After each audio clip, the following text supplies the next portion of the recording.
Why on earth would you go homeless to put more money into crypto? I really just saw the potential in it. What made you choose crypto than any other asset? So I chose it because I like the struggle. I've turned down a bed in their guest room to sleep here in the Tesla because I feel like I don't need it. Wow, that's incredible. No more apartment. We're just going to take that extra money from rent, dump it straight into the market. My goal is to take the money that I have in crypto. I want to scale it up to around 60 to 70,000. If I hit 60 to 70,000, regardless of whether I think crypto is going to keep going up or not, I'm cashing out. I'm Matthew Fraser, and this is Crypto Collective. After making millions with Amazon and e-commerce, I realized that if I was starting again today, crypto would be my first choice. I'm here to help you take your first steps and build real wealth. Ready to set yourself up for life? Let's go. Hey guys, welcome to this episode of Crypto Collective. I've got an amazing guest today. His name's Ken and he's from the USA. Now, Ken's claim to fame right now is he's not just a superstar all over social media right now, but he's also living homeless to save more money to go into crypto, which is incredible. Now, Ken, tell me, welcome to this episode. Why on earth would you go homeless to put more money into crypto? Thank you. I really just saw the potential in it. And after kind of learning a little bit more about blockchain and how that works and how it's going to become part of the new financial system, I spotted this back in late 2023. And I tried as hard as I could to save as much money to go into it. But I mean, it's kind of hard to survive in this economy right now, especially in California. And so I was struggling to get by, and eventually I was like, you know what? Something's got to change. I got to dump big money into cryptocurrency, and I need to cut a major expense to do it. And so that's when I decided at the first of 2025, the 1st of January, I was like, you know what? No more apartment. We're just going to take that extra money from rent, dump it straight into the market. Wow. And so was there at the time when you decided to do that, because obviously a really big deal, was there a lot of sort of backlash, from, I guess, family and friends, because I think if people were thinking they're going to do this, like, what are other people going to say about me? Was sort of that mental mindset hard to overcome to actually go and do that? My mindset is a little bit different than most people. A lot of the influencers that I look at online, like Alex Hormozy, or like my mentor at the moment, his name is Joe. And both of them, before they became multimillionaires, had to go homeless in order to make their dreams happen. So for me, it's kind of like this rite of passage into entrepreneurship, is going homeless and making that sacrifice so that way you can have what you want later on in life. But as far as like my parents and my family, my parents still don't like me doing this. Like every time I go over to their house for dinner, they're like, so Kenny, when are you gonna get an apartment again? Like every single time. And so tell me, Ken, like when you actually made that decision, moving back to parents' house, moving in with a girlfriend, sleeping on a couch, were they options, like free options, or was like going homeless literally the only option to save money? So my parents had told me they did not want me to move back in. Not that I have like bad blood with them or anything like that, but that's just kind of like, they want me to be on my own. They want me to be out here making it happen. And if I would have been like going homeless because I couldn't afford rent, different story. Maybe they would have let me come back in. But the fact that I was intentionally giving up an apartment just so I could save more money, and I'd be taking advantage of not paying rent by living with them, and they're retired. So it's like we would be in close proximity like all the time if that happened. Yeah, no, they weren't down for that. And so they were like, we'll support you. They put me up in a hotel my first, I think, 3 days when I was going homeless, because I actually got really sick around like the 1st of January. So they paid for a hotel room for like the first 3 days. And every now and then, like, they've offered to let me sleep there for a couple nights. But I like the struggle. I've turned down a bed in their guest room, my old room, to sleep here in the Tesla, because I feel like I don't need it. Wow, that's incredible. There is something to that though, Ken, because I know just thinking about my own life, when you've got your back up against the wall and it's kind of like there's no options, like you have to make this happen, I feel that people kind of sort of pull out all stops, right? And they actually do, because I've talked to some friends, for example, right? They've got these government jobs. We call it the golden handcuffs. Right? They've got enough money just to get by, but they really don't have enough money to sort of climb out of the matrix. But they just can't bring themselves to climbing over that sort of hurdle, because it's kind of like it's just too comfortable. They don't want to have to cut back. They certainly wouldn't want to do what you're doing, like going homeless. Do you know what I mean? So that's really interesting. So How long have you now been living, and you're living in your car, right? Your Tesla. How long has that been happening for? Yeah, so this is day 89. We're coming up on the end of month 3 here. I started on the 1st of January. Wow. And so how's it going? What is it actually like living out of a car? Because the first thing I think about is, what about the bathroom? Where are you going to, go to the toilet, for example? Well, when I started, it was really uncomfortable because I was new to it. I didn't really have it ironed out yet. You obviously kind of develop some patterns and some habits, and you kind of figure out what works and what doesn't. I started sleeping in the back of my BMW, and that was super uncomfortable. It was super cold. I would have to turn the car on at night and just leave it running so that way like the heater would be on. I wasted a bunch of gas that way, and I would try parking in like different spots where I thought that it would be like discreet, but I would always have the cops coming up on me. The cops would be like, hey, you got to move. You can't be here. I'd be moving in the middle of the night. I'd be exhausted because I have work the next day. I jumped between like 20 different sleeping locations in my first like 2 months. It took a while to find somewhere where like the cops will leave you alone as long as you just kind of don't bother anyone. As far as going to the bathroom goes, like you just kind of got to plan it. All right. Like before, if I know that I'm not going to be leaving my Tesla, like for the rest of the night and I'm going to be sleeping, I'll go to the bathroom before I come back to my Tesla. Yeah. Wow. So it just kind of takes some planning in advance there. And do you find like, are there other people that as you've gone down this journey who are also sleeping homeless to put more money into crypto or other investments? Not really. Not that I found. So you're like leading the way. I don't really think anyone's that. You're the inspiration amongst all the homeless people. I think so. I mean, I've talked to a couple other people. There's someone right here actually. Out my windshield. He leaves his car here and he sleeps here time to time. But I don't think he's doing that to invest. I don't know what he's doing with the money, but he's not investing. So Ken, tell us just for the people who are listening to this, because I just want to say too that, in Australia, we have this same issue, right? There's a cost of living crisis here. There's also a rental housing crisis. So, we've got a lot of these immigrants that have been imported into the country. You would argue against probably most people's will because we've got a shortage of housing. So there's pushed more people, not because they want to go homeless, but because they kind of have no alternative but to go live in their cars. I want to know sort of like, what would you say I want to sort of break down the numbers, right? Of actually what does it mean to go homeless? How much money are you saving? And therefore, how much can you put in? Because I know the other day you talked about, you were doing your, it might've been when you were driving for some reason, and your Tesla battery, has gone kaput, and you're looking at like $3,000. So it's not like it's that. Yeah. So it's my BMW battery, because my BMW is a hybrid. The BMW is out the window right here. I park it next to the Tesla when I sleep. Yeah. As far as like money goes, if you want to look at numbers. Yeah. Before I moved out, I was paying $1,000 a month in rent. Okay. But I was renting a room out of a 2-bedroom, and I was splitting that room with another person. So that's how we got it that low for the area that I'm living in. The room that I was renting was $2,000, and I had a roommate in that room. So that way it was $1,000 for each of us. Okay. To go out and get a 1-bedroom on my own right now, which is what I would have had to do at the end of the year because my other roommate was moving out, it's $2,000 to $2,500 a month for a 1-bedroom apartment in Orange County, California, at least in the nicer part of Orange County. Mm-hmm. I'm very, very picky about where I want to live because I feel like the area that I live in affects the way that I think and the way that I view things. I want to live around people who are well off and doing well. So I'm constantly seeing that, and it's right there in my vision. Like when I see a McLaren driving down the street, I'm like, let's go, right back on track. Motivation's back. So Ken, I like having it in front of me. So just on that, I could probably get it a little bit less if I move to a worse area. Right. So just on that. So does that mean like, as you're like sleeping homeless, does that mean that you go into Malibu or something, or you go into Bel Air and you park like where all the celebrities live? Just give us an idea of sort of where you're at. So I'm in Orange County, California, which is kind of like the rich, nice suburb below LA. It's wedged in between LA and San Diego, where John Wayne Airport is there. We have Newport Beach. We have Laguna Beach, which has some of the best beaches. We have San Clemente, which is a huge surfer town. And all of the houses in this area are extremely sought after, especially in Newport Beach.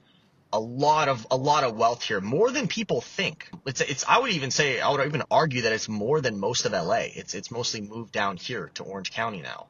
And if I go out to Newport Beach and the pier on the weekend, I'm seeing McLarens, Aventadors, Huracans, Rolls Royces are everywhere. And then even just the everyday people in this area, everyone's driving a Mercedes or a BMW or Porsche, something nice. Yeah, right. Just it's like an overall average price of a car is like 40 to 60,000, which makes a big difference in kind of like the way that the area looks.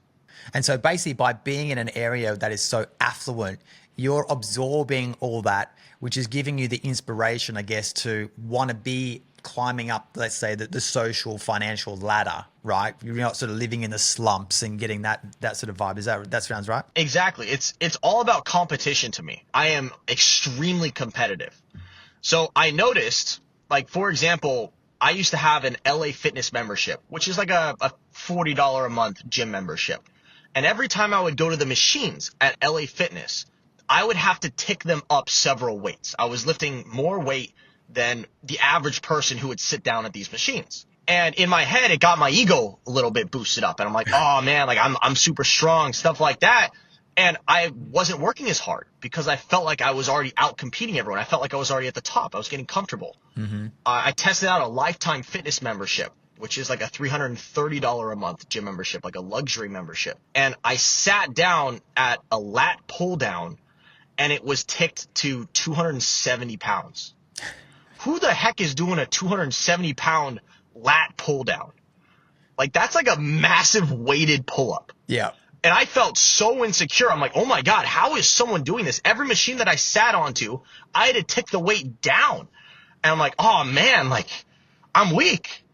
But then that fuels me. That just motivated me. And then I started going to the gym every single day. And now I'm in the best shape of my life in just 1 month of having this membership now. And the exact same thing extrapolates out to the area that I'm living in. When I see someone pull up next to me at a stoplight in a McLaren, which is the car that I want, it just motivates me. I'm like, I don't have that car. How did this person get this car? I'm behind. I need to catch up. Doesn't matter if they're 20 years older than me. I'm behind. Ken, that's so interesting because in comparison, Australia, unfortunately, has this completely different mindset.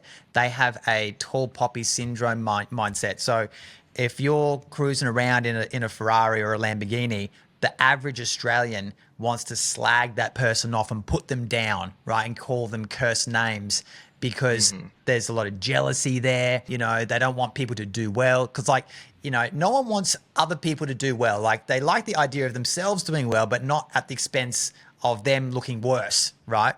And that's why I love America so much. I have been to LA before. I've been to other parts of America. And that's one of the things I love about Americans is just like what you've got, this incredible mindset of you see something that's where other people are doing well and you congratulate that other person and you're like, hey, I want to lift myself up to that level, right? Of financial freedom, the car, the house, whatever it is, right? Whatever. Exactly. Or could it just be even like what you mentioned before about being at the gym and just in health, right? Hey, I want to get to the point where I'm lifting that weight, right?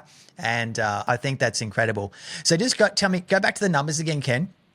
So let's say, how much are you saving then per month on average, do you think, in order to put that money into crypto? So the amount of money that I'm saving compared to when I had my apartment previously is about $1,000 a month, because that's what my rent was. By eliminating that, I'm saving straight up $1,000 a month. Okay. If we're talking about how much I would be paying if I would have chosen to get a new apartment, I'm probably saving around $2,000 a month, because I would probably have to pay somewhere in that range in order to rent a room out by myself or in order to get a 1-bedroom apartment by myself. Okay. So I invest, like, in January, I was able to put away like $1,300, something like that. Okay. A decent amount.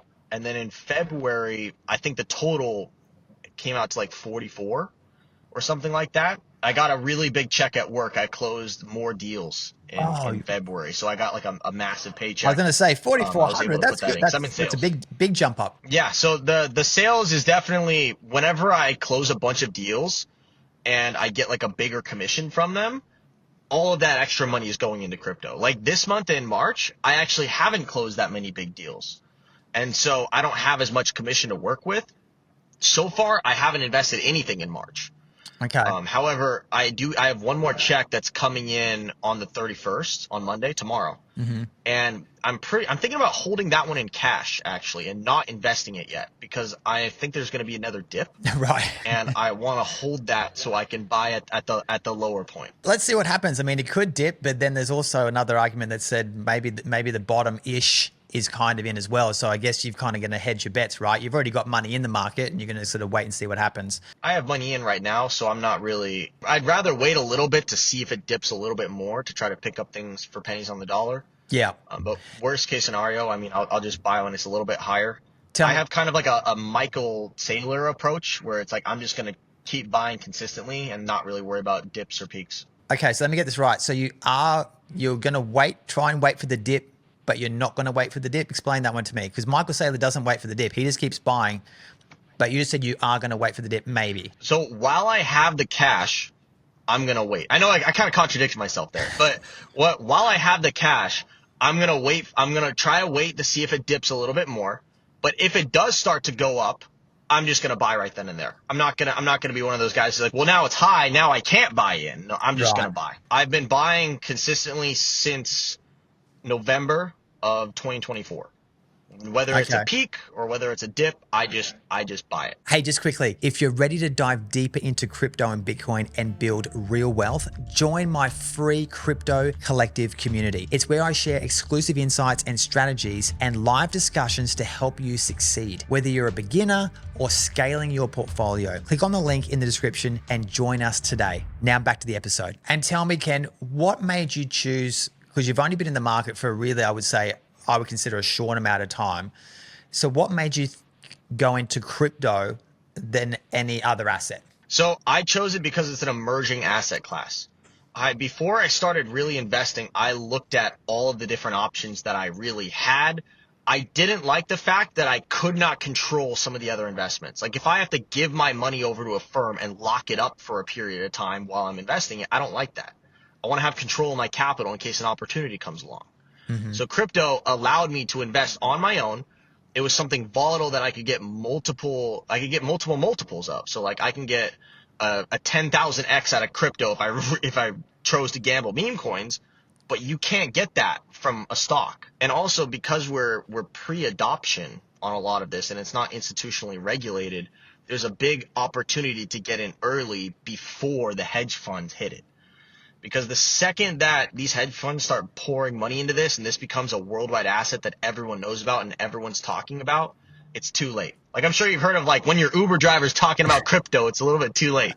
You know, like by then everyone's in. Wait, Ken, I've got a funny story for you because as I told you from the outset, it's probably now, what's 2017? Probably 8 years ago now was when I was driving Uber, right? So I've come to some financial hardship within my life. I need to bring some extra money in. I thought Uber was actually a really good way because it's on your own time schedule. You don't have a boss, right? There's all those sort of benefits that sort of attracted me to it. And I will say it was actually a pretty good time. The people were very friendly. It was easy work, right? Just sitting around cruising. And there was a day though that one guy stepped into the car and we get talking, of course, and he starts talking about Bitcoin. And he goes, I know about Bitcoin. I think I'm gonna put some money into it. And me being the non-expert, I just turned around and said, there's no way in the world I would put my money into Bitcoin. That thing is a total scam, right? That's a total scam. It's just thin air, right? There's nothing to it. And just like what you said, don't listen to the guy who's driving Uber, which is one I often talk about, right? Well, hey, I mean, look where you are now, right? Yeah, well, things turned around, right? Things turned around for the better for sure. But I guess it's like, even Michael Saylor, he used to be against Bitcoin. It's almost like everyone was against Bitcoin until they're for Bitcoin, which I think is one of Michael Saylor's 21 rules, right? Everyone's against Bitcoin until they're for Bitcoin, and everyone deserves Bitcoin or everyone gets Bitcoin at the price they deserve. And I think I'm just lucky that I got in when I did. But in my story, though, I made millions and millions of dollars out of doing online business. And so I was able to turn that money and rotate that then to try and protect my wealth. I went into altcoins as well through sort of 2022, lost some money on altcoins. But fundamentally, I now hold multiple seven figures in Bitcoin. And that's kind of my main focus right now is probably mainly Bitcoin, although I do see the attraction to things like Solana. My second biggest holding is actually Solana. But, I also put money at the time, Ken, into commercial real estate, right? I bought a few different commercial real estate properties at the time as well, which, funny enough, though, I've actually just sold one of those properties so I could put that money into Bitcoin, right?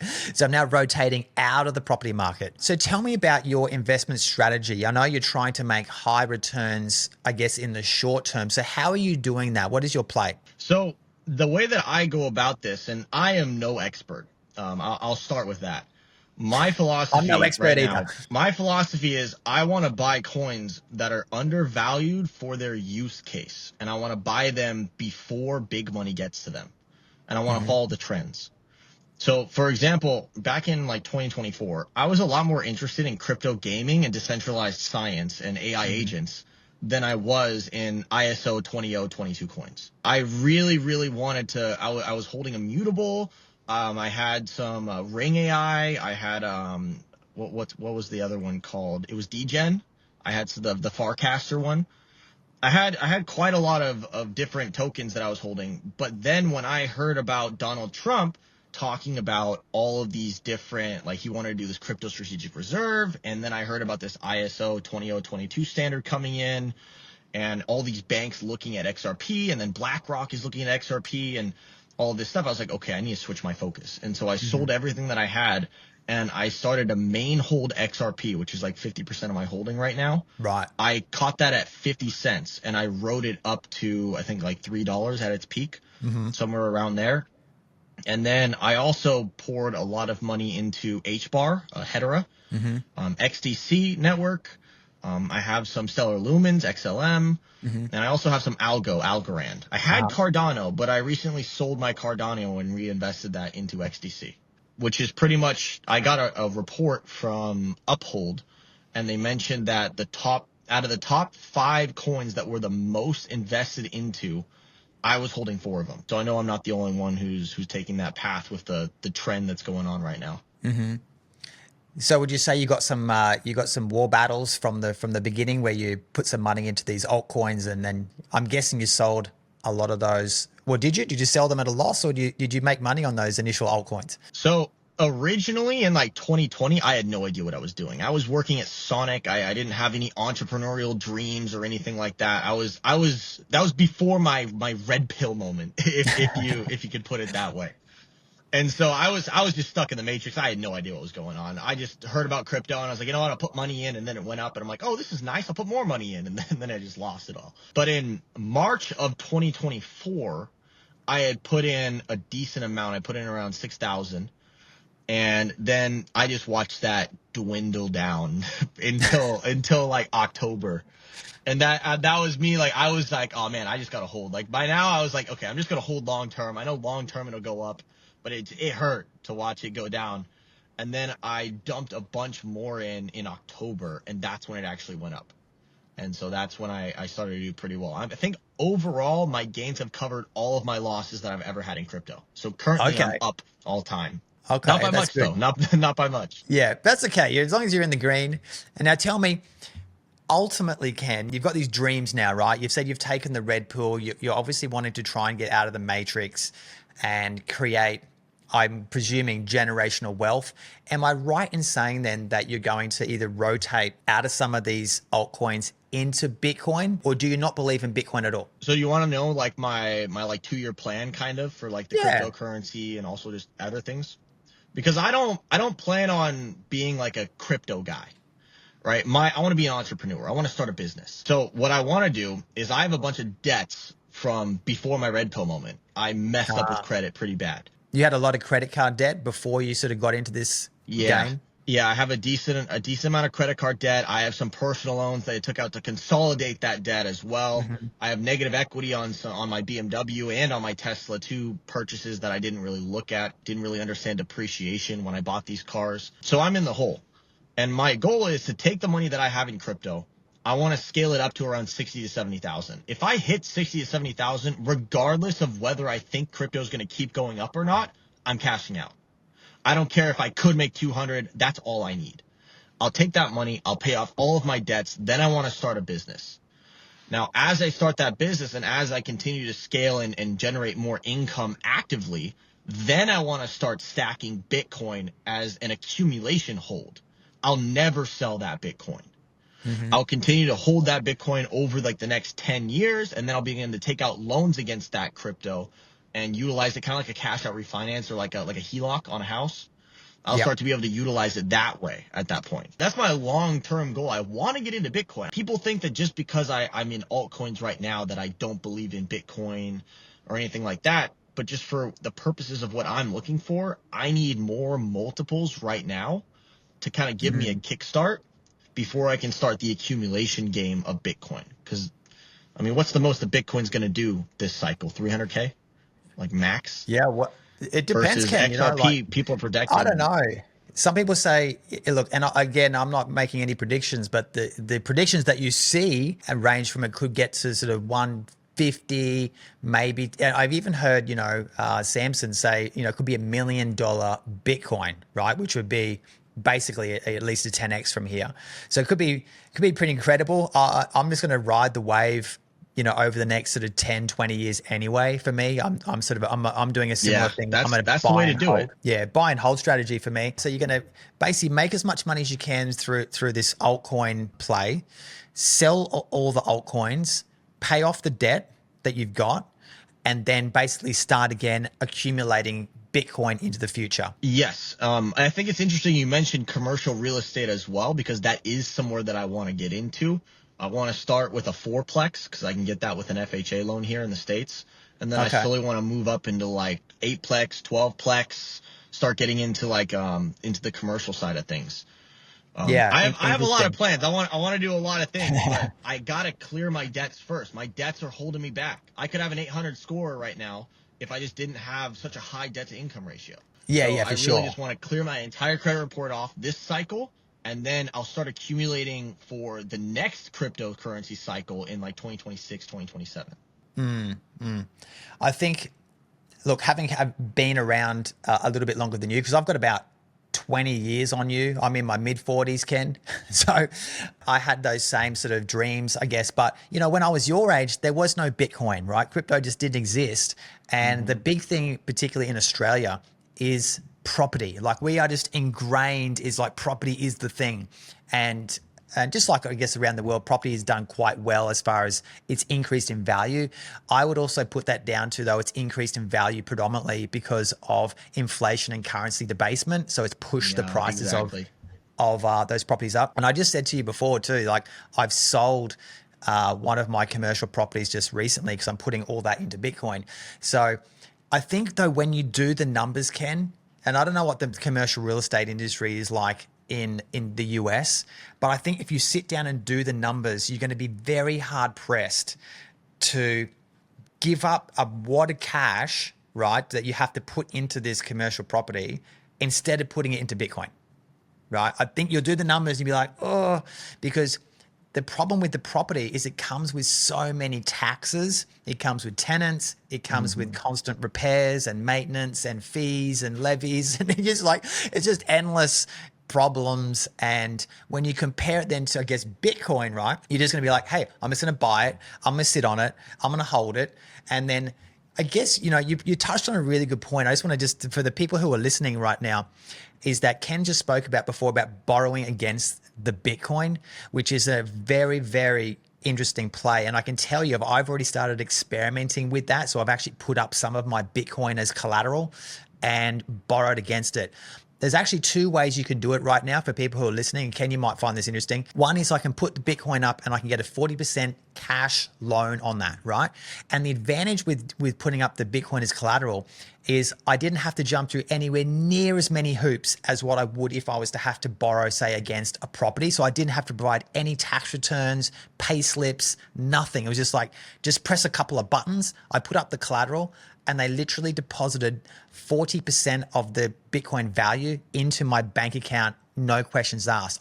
I didn't have to explain what I was spending the money on, who I was going to give it to. Like right now, Ken, I don't know if this happens in America, but if you go into a bank right now, you have to explain to them why you're taking out your own cash.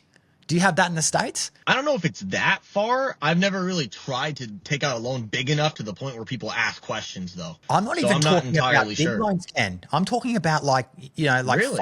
five grand, 10 grand. Oh, You've that's got to crazy.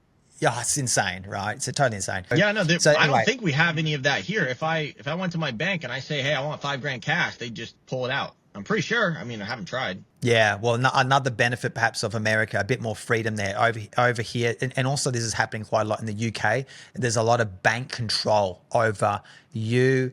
And this is why I love Bitcoin so much, right? It's because it leads me down the path of getting out of the matrix, right? Without that government and that big bank control over you. So just going back to those two loans scenarios, one is the 40%, they just give you cash.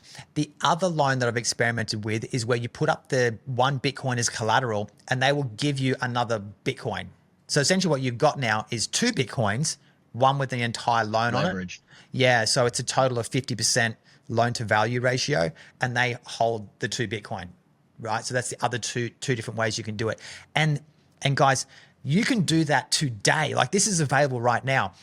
Ken, do you know what's happening in the banking sector to do with Bitcoin in America? I don't really know too much as far as Bitcoin. I know that they want to put in the strategic reserve. And I know that most banks now are starting to adopt like a cryptocurrency wallet. Like I've heard that some banks like they're trying to incorporate a crypto wallet aside your checking account and aside your savings account. Yeah, I know that's going to be coming sometime in the near future here, which is, I'm really excited because I feel like XRP is going to be integrated into that somehow, or HBAR, which would make my holdings skyrocket. Yeah, absolutely. I think that's what I've seen as well, Ken, is a lot of these, I think Bank of America, JP Morgan, for example, they're going to start to custody Bitcoin. I think that will also then roll out to the Australian banks as well. I think once that happens, the adoption is going to go absolutely crazy because one of the downsides, I guess, with Bitcoin right now is either self-custody, people don't want to have to bother with that, or holding it on an exchange that you're not familiar with. So for the average punter, if they can sort of walk into their JP Morgan bank and just say, hey, open up a Bitcoin account, it seems really easy and trustworthy and legit. So people are more likely to do it. Mm-hmm. And so I think it's just going to explode. And of course, those who are holding crypto and Bitcoin, like yourself, are going to do extremely well. You're going to be so far ahead of the game, it's not going to be funny. I'm glad I'm going homeless. I'll say that. It'll be worth it. Yeah, absolutely. All right, Ken, well, is there anything else that you want to say before we wrap up the chat? There was one thing that I wanted to go back to when we were talking about like the difference between real estate and crypto. Yeah. The reason that I'm interested in real estate is primarily because of the leverage aspect of it. Mm-hmm. No one will give me a $1 million, $1.5 million loan to go and buy Bitcoin. Otherwise, I would do that like right now. But they will give me that to go and buy a fourplex or to buy a piece of property. So in my mind, I would rather leverage myself through a property that way, and then I can cash out, refinance, and pull the equity from the property and put the equity into Bitcoin as the equity builds up. That was my thoughts behind it. But you've been in commercial real estate. I haven't. That's just the idea that I would want to use. It sounds good from the outset, but one thing you've got to consider is that you will have to rely on obviously time to increase the value, or you inject capital into the building to improve the value and then see an increase so that you can pull out the equity. I've done the numbers on, including obviously, let's say you put down $100,000 on $1 million property. It's actually be higher than that. On a commercial property, you got to put down probably close to $300,000 on a $1 million property. You put down that much money versus just putting $300,000 into Bitcoin. The Bitcoin still supersedes the returns, right? Unless you've got some other play, like, you want to invest in property because, you are a builder. So you know how you can maximize profits, or you're going to flip something to make money and then put that into Bitcoin or something like that, right? That would be the way that I would do it. Anyway, I want you to go and do it anyway, just to experience it, because you can only learn so much. I would want to give it a shot. I feel like the only way to truly learn is to fail. Like Alex, I'm pretty sure it's Alex Hormozi that says this, and I watch a lot of his content. I love the guy. But he says that if you knew that you were 20 failures away from your goal, how fast would you want to fail? And so I kind of take that look on everything. I don't care if my crypto goes to zero. I don't care if I'm stuck in my car for 2 years. I don't care if I try to do this property and it fails, because I'll have that experience and I know that it's just another failure towards my goal. And then one day, boom, just takes off because I have all that knowledge and experience now. Yeah, you're so right, Ken. And I can see I'm just so impressed with you. You know, you're young, you've got the right mindset. You know, you just get out there and hustling. And that's got to be commended, because a lot of people wouldn't do what you're doing, especially in Australia. They just want to rely on, you know, somebody else doing it for them, right? Which ain't going to happen. They're going to have to do it themselves, which is exactly what you're doing, which I think is awesome, particularly in the mindset side of things. So I want to congratulate you for that. And then, guys, before we just wrap up this, I want to just say, please follow Ken on his social media platforms. He goes under the Life of a Ken. You'll find him on Instagram. You'll find him on TikTok. He's giving videos every single day about his trials and tribulations as living homeless and putting more money into crypto. Ken, thank you so much for joining me on this episode of Crypto Collective. It's great to talk to you, and all the best to you. Thank you. Thanks for tuning in to Crypto Collective. If you've enjoyed this episode, the best way to show your support is to leave a 5-star review on Apple Podcast or Spotify, and make sure to subscribe to the YouTube channel so you don't miss an episode. You can also find more of me at I'm Matthew Fraser on all social media platforms.